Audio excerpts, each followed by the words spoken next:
자, 안철수 씨한테 한번 가볼까요?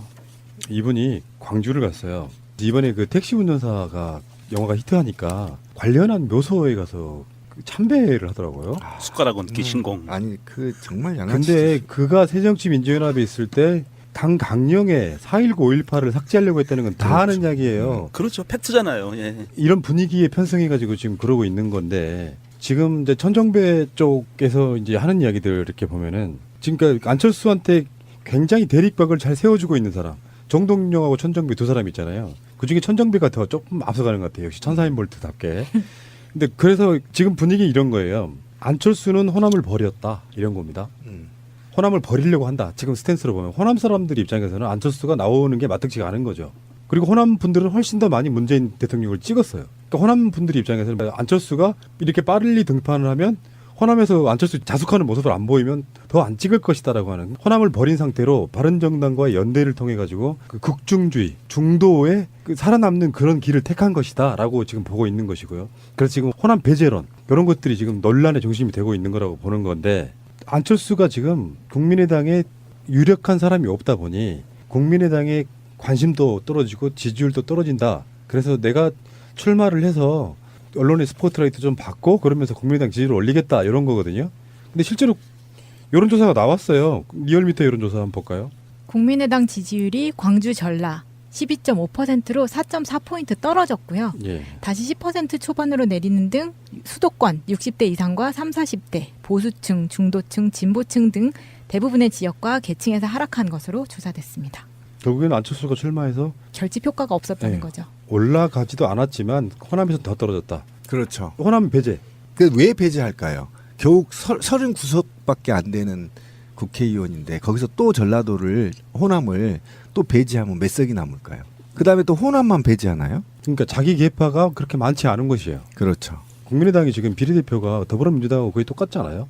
총선 때 정당 투표를 그렇게 했지 않습니까? 그러니까 실제로는 호남 지지율하고 안철수 개 또는 안철수랑 상관 있는 사람들은 좀 드물고 오히려 자유한국당도 찍지 못하고 더불어민주당도 찍지 못하는 지역 그런 지역들을 바른정당과 연대해서 같이 먹겠다. 이렇게 이제 안철수 속내라고 보통 표현들은 되게 많이 하죠. 그런데 왜 그러면 호남을 배제하고라도 당 대표에 출마할까요? 저는 아까도 슬쩍 얘기했지만 바른정당과의 통합을 염두에 둔 거다. 저는 분명히 그렇게 봅니다. 물론 지금은 극구 부인하겠지만 저는 바른정당과 국민의당이 사실상 주인이 저는 이명박이라고 보고 이명박이 향후에 있을 게이트를 방어하기 위해서는 호남을 배제하고 나머지 국회의원들과 바른정당 그다음에 자유한국당에서 일부 이렇게 합친 정당이 된다면 일부 또 떨어져 나올 거라고 보거든요. 아마 60석 정도의 거대 야당을 하나 만들어서 어쨌든 박근혜 게이트와 이명박 게이트에 대해서 방해벽을 치려고 노력하지 않겠느냐 이런 측면에서 사전 정지 작업을 하고 있는 게 아니냐라는 의심을 저는 좀 지울 수가 없다라는 거죠. 분명히 저는 그 시대가 올 거다. 그렇지 않고는 이게 해석이 안 됩니다. 다른 걸로 한번 해석을 해보시죠. 왜 지금 나와서요 안철수가 이득을 볼 게 없어요. 물론 의도는 있겠지만 그렇게 치밀한 기획으로 나왔을까 싶기도 해. 아니 그 뒤에서 누군가가 기획을 하고 있는 거죠. 그러니까 일단은 잊혀지는 게 싫은 거 아닌가? 일단 저는 기본적으로는 그 정도는 아닌 것 같아요. 안철수가 자기가 자기 입으로 얘기한 게 있어요. 음. 이번에 당대표 출마를 하지 말라는 것은 나의 정치 생명을 끝내라는 것이다. 이런 말을 했어요. 그런 마음을 갖고 있는 것 같아요. 그러니까 아니 자기가 지금 한번 생각해 보세요. 제가 그 정치를 한번 생각해 보세요. 내년에 지선이 있어요. 근데 여기에 국민의당이 안철수가 당 대표 체제에서 이 선거를 치러서 얘네들이 승리할 수 있는 경우가 별로 드물어요. 그러면 지금 당권을 잡고 이때 실패해서 또 지선 실패를 하면 책임을 져서 물러나야 되거든요. 얼마 안 돼요. 10개월밖에 안 남았어요. 9개월 정도 남았죠. 그런데 왜 이 리스크를 감당하면서까지 지금 당대표를 나오냐는 겁니다. 지금 잠깐 미국에 가서 공부도 하고 보편적이라고 한다면 아니면 뭔가 좀 새로운 정치를 하기 위한 공부 과정 컨텐츠를 만드는 과정 이 과정이 있어야 되는 거잖아요. 지금 유승민처럼. 그런데 없이 바로 당대표로 나와버렸잖아요. 왜 이렇게 급할까요? 안철수가. 급할 이유가 없잖아요. 다음 대선에 출마할 사람이. 아직도 4년이나 5년이나 남았는데. 저는 이렇게밖에 해석이 안 되는 겁니다. 지금 이명박이 급급하게 돼 있어요. 지금 이명박 수사가 게이트로 확대될 경우에 자유한국당 또는 국민의당 또는 바른정당 내의 일부 친박계의 의원들이 연루되지 않을 거란 보장 없어요. 그러니까 이런 거대한 게이트를 앞두고 누군가가 기획을 해서 안철수를 아바타로 내세운 게 아니냐는 이거를 저는 지금 지울 수가 없어요. 솔직히 말하면. 그러니까 예를 들면 이명박이 직접이든 간접이든 그렇지. 네가 나가 있어야. 왜 그냥 캐스트보딩을 지금 국민의당이 하고 있는데 예를 들면 이명박 게이트로 해서 국회가 지금 결정을 해야 할 단계가 곧 올 겁니다. 예, 곧 올 겁니다. 그럼 곧 올 건데 이때 캐스팅 보팅 역할을 해야 되는데 지금 힘으로는 안 돼요. 왜 그러냐면 국민의당의 의석수가 만약에 이명박을 조사를 하라고 한다면 국회에서 만약에 무슨 투기나 이런 걸 만든다고 한다면 국민의당의 지금 정치인들이 지역적 기반으로 봤을 때 더불어민주당에 동조하지 않을 수가 없어요. 그러면 여기에서 얼추 이제 누군가는 계산했겠죠. 한 19석은 더불어민주당 쪽에 찬동한다 하더라도 19석 빼고 나서 나머지들이 표가 결집이 돼야 되잖아요. 자유한국당하고 바른정당. 근데 요 수를 세보면 딱 20, 30석이 부족해요. 그래서 누군가가 지금 조각을 하고 있다라는 의심을 지울 수가 없고 거기에서 아까 박지원이 그런 의도를 파악하기 위해서 포석을 던졌다. 이렇게 저는 보는 거예요. 국회에서 이명박에 대한 거를 특위를 만들고 특조를 하고 이런 거 가기 전에 제 생각에는 검찰 내부에서 아마 마무리를 지으려고 할 것 같아요 이번에는. 그러니까 경찰이 마무리를 질 거면 어떤 현상이 되냐면 검찰이 지금 MB 정부와 박근혜 정부 그다음에 이 뒤를 바치고 있는 자본의 권력들의 자유롭지를 못해요. 그래서 한계가 있거든요. 그러면 만약에 누군가는 이렇게 될 거예요. 박근혜와 이명박은 한 몸처럼 움직일 수밖에 없어요. 사실은 결과적으로는 최종적인 목적으로. 그러면 이들 세력들이 살아남아서 뭔가 현 정부와 여당과의 정치적인 협의를 하기 위해서는 어쨌든 힘을 모아야 되는데 그 힘이 약간 부족해요. 부족하기 때문에 그다음에 국민의당이 가운데서 이리 갔다 저리 갔다 하면서 지금 개혁에 사실상 동조하고 있는 건 사실이거든요. 그러니까 이런 부분들을 없애고 3당 체제로 가려고 하는. 그래서 안철수와 유승민이 합친 당이 한 60석 정도로 만들어서 캐스팅 보드 역할을 이 당이 해버리면 지금 나머지 19석에서 20석은 더불어민주당으로 들어올 거 아닙니까? 혼자 새로운 당을 못 만들 건 아니에요. 호남은. 그럼 들어오다 보면 이 3당 체제가 된단 말이에요. 그러면 지금 이 박근혜와 이명박의 난국을 헤쳐나갈 수 있는 충분한 힘이 그쪽으로 쏠리게 될 수밖에 없다라는 거죠. 신비님의 그 의혹 제기 그럴 수 있어요. 가능성이. 그럴 듯해. 아니 그런데 안철수가 지금 나온 이유가 없잖아. 그러니까 국민의당의 120석의 대를 얼추해서 그렇죠. 국민의당 일부가 들어온다고 해도 한 140석밖에 안 돼요. 그렇죠. 그러면 만약에 바른정당 그쪽과 다른 건 몰라 다른 건 부딪힐 수 있겠지만 이명박에 관련한 사안들은 어차피 자유한국당은 이명박을 엄호할 수밖에 없어요. 그렇죠. 같은 기득권이기 때문에 그러면 160대 140이 싸우게 되는 이런 상황이 될 수도 있다 이런 그렇죠. 거지. 네. 그러니까 이게 그 구도를 지금 만들고 있는 거예요. 사실 그 말씀을 듣다 보니까 그 이해가 되는 게 사실 이명박과 박근혜를 확실하게 단죄를 하기 위해서는 특별법이 필요하거든요. 특히 그 최순실 재산 몰수에 관한 특별법 같은 그런 특별법들이 반드시 필요한데 그때 강력하게 저항하면 마무리 짓기가 너무 힘들어지죠. 그리고 그 더 나아가 지금 가장 심각한 건 얘네들이 무슨 포석을 던지고 있냐면 내년에 지방선거와 뭐가 연루되어 있냐면 개헌이 연루되어 있어요. 그러니까 개헌을 여당 행정부 중심으로 하지 않겠다라는 강한 의지를 지금 안철수가 갖고 있다라는 거예요. 그래서 이거 시험대를 지금 하고 있는 거거든요. 지금 만약에 안철수가 당대표로 출마하는 이유는 딱 한 가지밖에 없어요. 개헌에 참여하려고 하거나 개헌에 주도적으로 참여를 하려고 하거나 또는 박근혜 이명박의 게이트로 확대되는 걸 막기 위한 이 두 가지 이외에는 뭐가 없어 이유가 지금. 근데 개헌이 이제 쟁점화가 곧 9월부터 될 텐데 이게 굉장히 심각하거든요. 왜 그러냐면 문재인 대통령이 개헌을 내 중심으로 하지 않겠다고 했어요. 국회에 던져버렸어요. 원래 국회가 하는 거예요. 던지면서 조건을 하나 걸었거든요. 국민과 합의해서 만들어라. 그럼요. 이렇게 된 거란 말이에요. 당연히 국민 투표를 거쳐야 되기 예, 때문에. 국회의원들이 국민하고 합의를 안 해요. 네, 안 하고 있어요. 지들끼리 지금 벌써 논의를 하고 있어요. 네. 근데 여기에 배제될까봐 두려운 겁니다. 안철수가 예를 들면. 근데 이게 지금 그 개헌 문제는요. 지금 이렇게 개헌 특위가 구성되어 있는 상태에서 지금과 같이 그 국회 내부에서만 그 법률적인 뭐 자기들의 이권 다툼이나 법률적인 논의만 해가지고는 개헌 안 돼요. 그렇죠. 예, 이건 개헌이 될 수가 없는 거예요. 시기적으로 이미 내년 6월인데 그러면 내년 4월 이전에는 개헌안이 완벽하게 나와야 돼요. 나와서 국민들한테 그걸 보여줘야 되거든요. 12월에 나와야 돼요. 그러니까 12월에는 초안이 나와야 네, 되겠죠. 네, 예, 그래서 뭐 이게 우리는 이렇게 개헌을 하려고 합니다라고 국회에서는 국민들한테 그 동의를 구하고 설명하는 절차를 구해야 되는데 지금 보면 권력 구조밖에 얘기되는 게 없어요. 자기들 국회의원 의석수를 누가 더 많이 가져가느냐 이거밖에 없거든요. 관심이. 자, 그렇지 않다면 MB를 보유하기 위한 수단밖에 안 되는 거예요.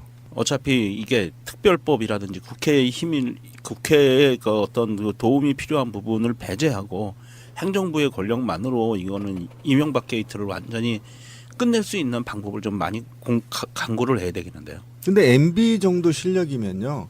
검찰 정도는 손에 갖고 있거든요. 근데 그래서 그거는요. 적정하게 검찰과 음. 제가 볼 때는 빅딜할 수 있는 것들도 여러 가지가 있어요. 그 전에 저기가 있잖아요. 우리 그 아까 말씀하신 것처럼 검찰의 그 최고 그 권력 기관이 될 수 있는 공수처가 만들어지면 또 말이 달라지죠. 아니에요. 공수처를 거부했습니다. 검찰총장이 문무일. 아니 거부한 건 아니에요. 거부는 아니고 저는 사실상 거부다 이렇게 봐서 저는 선출되지 않는 권력은 무조건 다 의심해요. 절대 믿지 않습니다. 예, 선출되지 않는 권력은 절대 믿지 않아요. 하물며 선출된 권력도 잘못 선출된 놈들 제가 의심하는데 선출되지 않는 관료 조직은 저는 신뢰가 단 0%예요. 1%도 없어요. 문무일이 아무리 호남인이고 아무리 개혁적 성향이라 하더라도 이번 발표한 것 보면 수사권도 안 주고 공수처도 못 받고 기소권도 못 나눠주겠다는 거잖아요.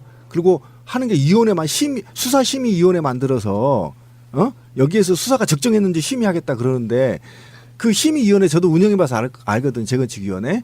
그거 다 전문가예요. 전문가는 다 있잖아요. 학벌들이 다 거기에 형님 동생 해요. 또 교수도 교수 제자 사이도 되고요. 그 똑같은 기득권 하나 더 만드는 거거든요. 그리고 지금 김대중 노무현 정부에 그렇게 많이 만들어있던 위원회 이것이 이 위원회가 폐륜적인 집단한테 넘어갈 때는 무서운 도구예요. 독재를 또는 부패를 하는데 정당성을 부여받을 수 있는 게 그 위원회예요. 근데 그 위원회를 만들어서 검찰이 적정하게 수사했는지를 심의하겠대. 엿먹어라 씨발. 이렇게 할 수밖에 없는 겁니다. 그러니까 선출되지 않는 권력은 그렇게 관료주의로 갈 수밖에 없는 거기 때문에 MB 수사를 검찰이 제대로 한다? 엿먹어라 이거예요, 제 얘기는. 그러면 그 문제를 여당이 가만두겠어요, 벌써? 공격하잖아요. MB 수사 받아라. 아니 그러면 국회에서 논의될 수밖에 없어요. 특별법으로. 아니 시민님 의견대로라면 그럼 국회의원들은 일 잘하는 사람이 몇이나 되나요? 그 자유로운 사람이. 그래서 지금 개헌하자는 거 아니에요. 개헌하면 자기들 입맛대로 개헌하잖아요. 아니 그러니까 국민들의 개헌의 요구 사항은 어쨌든 제도가 굉장히 지금 많이 제한되고 있어요. 저는 이렇게 봐요. 검찰총장이 어떠한 생각을 갖고 있고 내부적으로 어떠한 개혁을 하고 제도를 개선해 나갈지는 모르지만 어차피 그거에 대한 결정권자는 대통령이에요.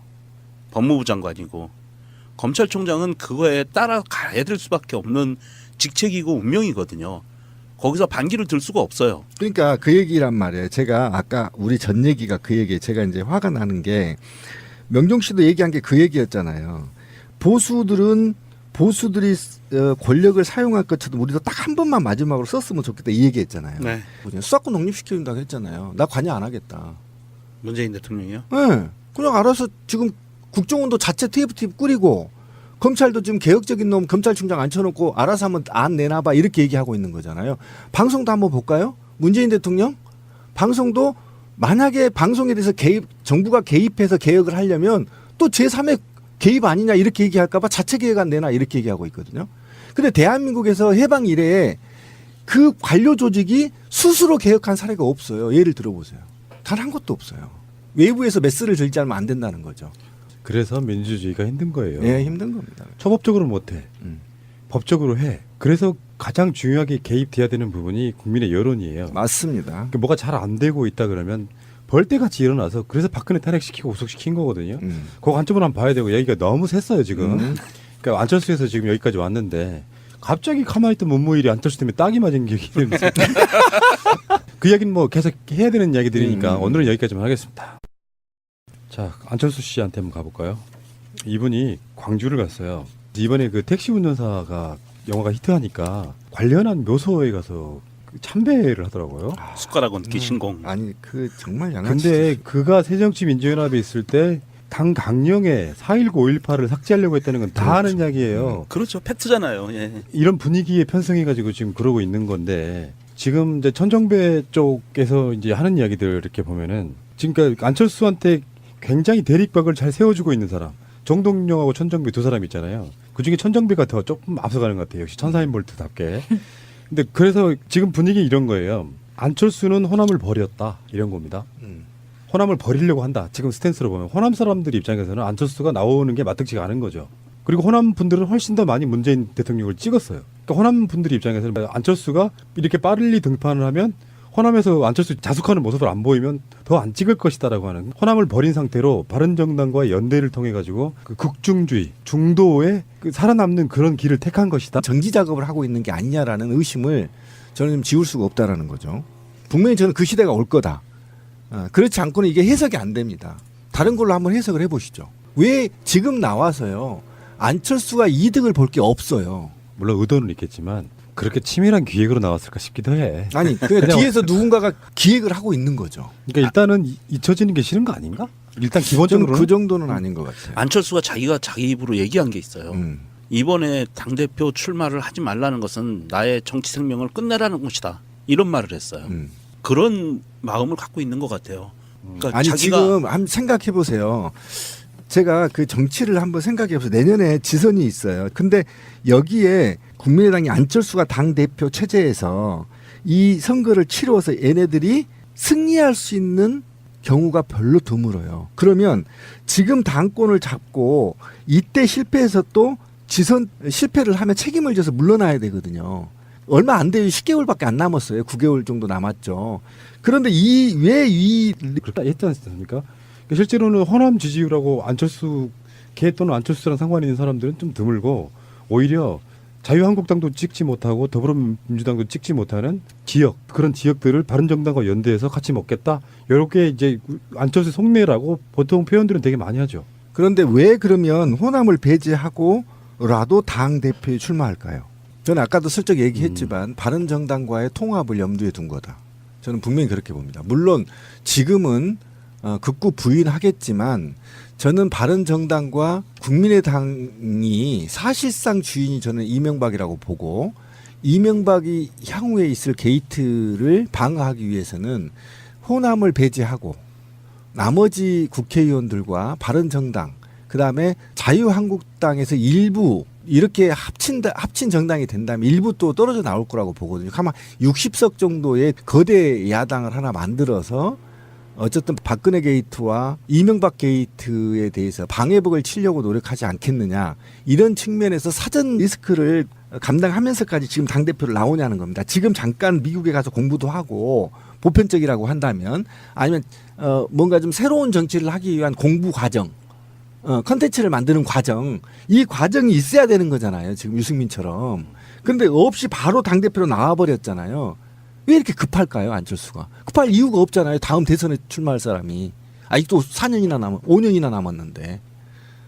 저는 이렇게밖에 해석이 안 되는 겁니다. 지금 이명박이 급급하게 돼 있어요, 지금. 이명박 수사가 게이트로 확대될 경우에 자유한국당 또는 국민의당 또는 바른정당 내의 일부 친박계의 의원들이 연루되지 않을 거란 보장 없어요. 그러니까 이런 거대한 게이트를 앞두고 누군가가 기획을 해서 안철수를 아바타로 내세운 게 아니냐는 이거를 저는 지금 지울 수가 없어요. 솔직히 말하면. 그러니까 예를 들면 이명박이 직접이든 간접이든 그렇지. 네가 나가 있어야 왜 그냥 캐스트보딩을 지금 국민의당이 하고 있는데 예를 들면 라고 지금 보고 있는 것이고요. 그래서 지금 호남 배제론 이런 것들이 지금 논란의 중심이 되고 있는 거라고 보는 건데 안철수가 지금 국민의당에 유력한 사람이 없다 보니 국민의당의 관심도 떨어지고 지지율도 떨어진다. 그래서 내가 출마를 해서 언론의 스포트라이트 좀 받고 그러면서 국민의당 지지를 올리겠다 이런 거거든요. 근데 실제로 여론조사가 나왔어요. 리얼미터 여론조사 한번 볼까요? 국민의당 지지율이 광주 전라 12.5%로 4.4포인트 떨어졌고요. 예. 다시 10% 초반으로 내리는 등 수도권 60대 이상과 3, 40대, 보수층, 중도층, 진보층 등 대부분의 지역과 계층에서 하락한 것으로 조사됐습니다. 결국에는 안철수가 출마해서 결집 효과가 없었다는 네. 거죠. 올라가지도 않았지만 호남에서 더 떨어졌다. 그렇죠. 호남 배제. 왜 배제할까요? 겨우 39석밖에 안 되는 국회의원인데 거기서 또 전라도를 호남을 또 배제하면 몇 석이 남을까요? 그다음에 또 호남만 배제하나요? 그러니까 자기 계파가 그렇게 많지 않은 것이에요. 그렇죠. 국민의당이 지금 비례대표가 더불어민주당하고 거의 똑같잖아요. 총선 때 정당 투표를